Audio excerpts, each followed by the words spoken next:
বন্ধুরা আপনারা দেখছেন কুকিং হাউস অফ অনিমা।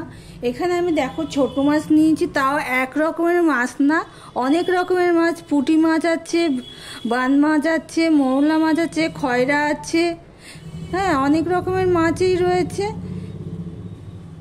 এবার এই মাছগুলো তো আমি পরিষ্কার করে নিয়েছি। এবার বেলে মাছ রয়েছে।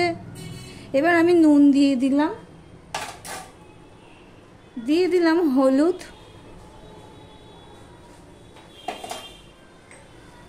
দিয়ে দিলাম কাঁচা সর্ষের তেল,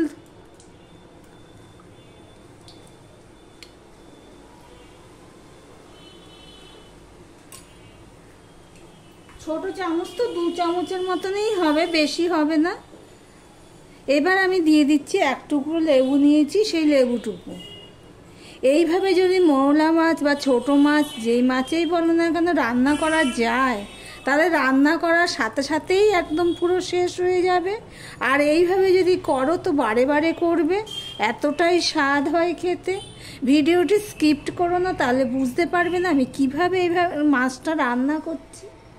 এবার সম্পূর্ণগুলো উপকরণগুলো দিয়ে আমি মাছটা ভালো করে আমি মাখিয়ে নেব। দেখো বন্ধুরা, ভিডিওর শুরুতেই একটা লাইক দিয়ে কন্টিনিউ করো। সম্পূর্ণটা আমি ভালো করে মাখিয়ে নিলাম। এবার যাব পরের স্টেপে, দেখতে থাকো বন্ধুরা। এদিকে দেখো একটা কড়াই বসিয়ে দিয়েছি। কড়াইটা গরম হয়ে গেলে আমি দিয়ে দিয়েছি সর্ষের তেল। এই রান্নাটা আমি সর্ষের তেলেই করব, তবে মাছ, মাংস, ডিম এগুলো সর্ষের তেলেই ভালো হয়। ভিডিওটি স্কিপ না করে পুরোটা দেখার অনুরোধ রইল। এবার আমি দিয়ে দিচ্ছি দেখো কালো জিরে,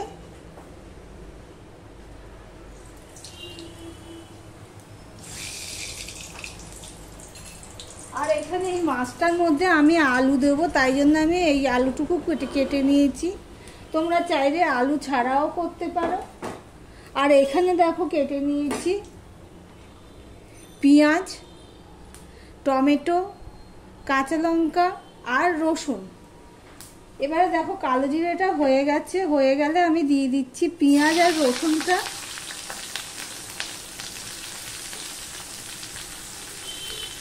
আর 3-4টে কাঁচা লঙ্কা আমি দিয়ে দিলাম।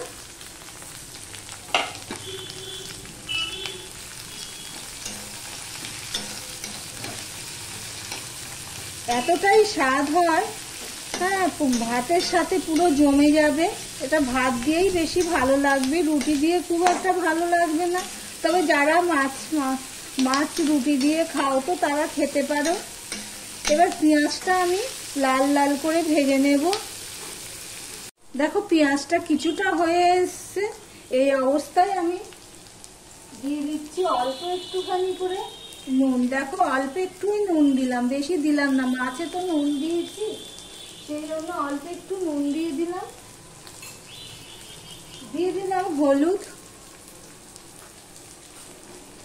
দিয়ে আমি পেঁয়াজটা এমনিতেই মজে গেছে, অনেকটাই মজে গেছে। নুনটা পেঁয়াজের সাথে ভালো করে মিশিয়ে নিচ্ছি, তাহলে আরো তাড়াতাড়ি মজে যাবে, নরম হয়ে যাবে। এবার যে কেটে রেখেছি আলুটা, সেটা আমি দিয়ে দিলাম। আলুটা দিয়েও আমি ভালো করে মিশিয়ে নিলাম পেঁয়াজের সাথে। এবার পেঁয়াজ আর আলুটা আমি ভালো করে ভেজে নেব। এইভাবে একবার যদি মাছ রান্না করে, ছোট মাছ, তাহলে খেতে অসাধারণ লাগে। বলছি রান্নার সাথে সাথেই পুরোটা শেষ হয়ে যাবে, বারে বারে তোমাকে করতে হবে, এতটাই স্বাদ লাগে। আলু পেঁয়াজটা ভাজা হয়ে গেছে ভালো করে। পেঁয়াজটার কালারটা দেখতেই পাচ্ছ, ঠিক এরকম কালার আসবে। তারপরে আমি টমেটো দিয়ে দিলাম। একটা টমেটো কেটে রেখেছিলাম, সেই টমেটোটা দিয়ে দিলাম। ওখানে তো লেবুর রস দিয়েছি, যা দেখতেই পেয়েছো। এবার টমেটোটা দিয়েও আমি ভালো করে কষিয়ে নেব, টমেটোটা যতক্ষণ না নরম হচ্ছে। দেখো টমেটোটা নরম হয়ে গেছে। এবারে আমি মশলা অ্যাড করব। আমি 1/2 চামচ হলুদের গুঁড়ো দিয়ে দিলাম, আবারও 1 চামচের একটু কম দিয়ে দিলাম ঝাল লঙ্কার গুঁড়ো, যেটা তোমরা দিতেও পারো নাও দিতে পারো। 1/2 চামচেরও কম দিয়ে দিলাম আমি জিরের গুঁড়ো। আর 1 চামচ দিয়ে দিলাম আমি ধনের গুঁড়ো। মশলাটা কষানোর জন্য আমি একটুখানি জল দিয়ে দেব।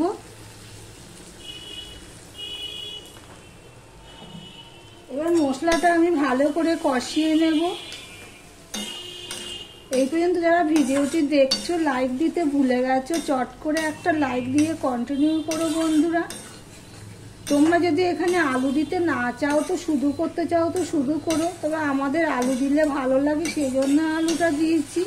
তোমাদের সাথে কথা বলতে বলতে দেখো বন্ধুরা সম্পূর্ণটা মিশিয়ে নিয়েছি। এবার এটা আমি ভালো করে কষিয়ে নেব, দেখতে থাকো বন্ধুরা। দেখো বন্ধুরা এখনকার টমেটো তো একটু নরম হতে সময় নেয়, তবে নরম হয়ে যাওয়ার পরে আমি মশলাটা দিয়েছি। তবে দেখো টমেটোগুলো এরকমভাবে খুন্তির সাহায্যে এরকম যতটা পেরেছি পেস্ট করে দিয়েছি। আর দেখো বন্ধুরা মশলার গায়ের থেকে তেল ছাড়তে শুরু হয়েছে। এই অবস্থায় আমি এই যে ম্যারিনেট করে রেখেছিলাম মাছটা সেটা আমি দিয়ে দিলাম।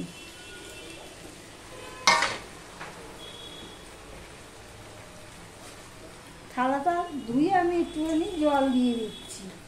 তোমরা যে একটু লেবু না থাকলে তেঁতুল থাকুক যাই হোক, কিংবা টমেটোর পরিমাণটা একটু বেশি দিয়েও তোমরা এই মাছটা রান্না করতে পারো, খুবই ভালো লাগে খেতে, টক টক হবে। দেখো বন্ধুরা সম্পূর্ণটা আমি কাঁচা অবস্থায় ভালো করে মিশিয়ে দিচ্ছি, দেখতেই পাচ্ছ। এইভাবে খুন্তির সাহায্যে ভালো করে মিশিয়ে দিতে হবে।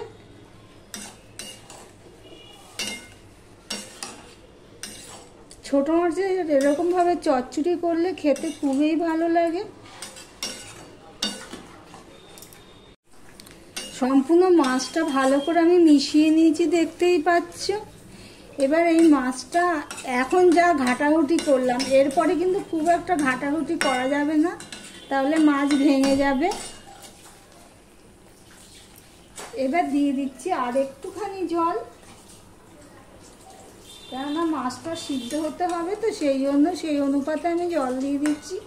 এটা কিন্তু আমি চচ্চড়ি করব, একদম শুকনো শুকনো করব।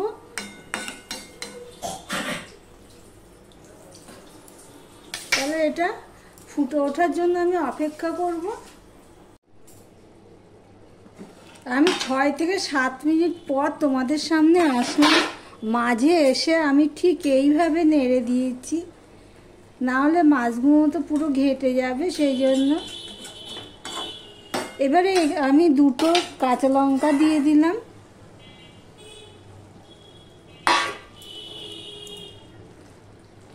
দেখো চচ্চড়ি দেবো, মাছের ছোট মাছের চচ্চড়ি। এটা কাঁচা লঙ্কাটা হওয়ার জন্য আমি একটুখানি ঢেকে দিচ্ছি, তাহলে সিদ্ধ হয়ে যাবে, ফ্লেভারটা মাছের মধ্যে আসবে। দেখো বন্ধুরা নুন ঝাল মিষ্টি তো দেয় না, নুন ঝালটা তোমরা দেখে দেবে। এবার আবার 1 মিনিটের মতন আমি ঢাকা দিয়ে দেবো, কাঁচা লঙ্কার ফ্লেভারটা যাতে মাছের মধ্যে ঢোকে। 1 মিনিট পর আসলাম, আমি গ্যাসটা অফ করে দিলাম। এবার তোমাদেরকে দেখাচ্ছি কেমন হয়েছে।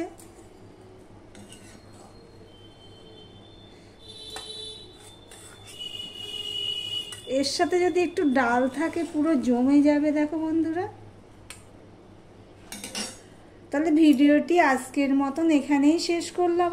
আবার অন্য কোনো সুন্দর সুন্দর রেসিপি নিয়ে চলে আসবো, সঙ্গে থেকো বন্ধুরা।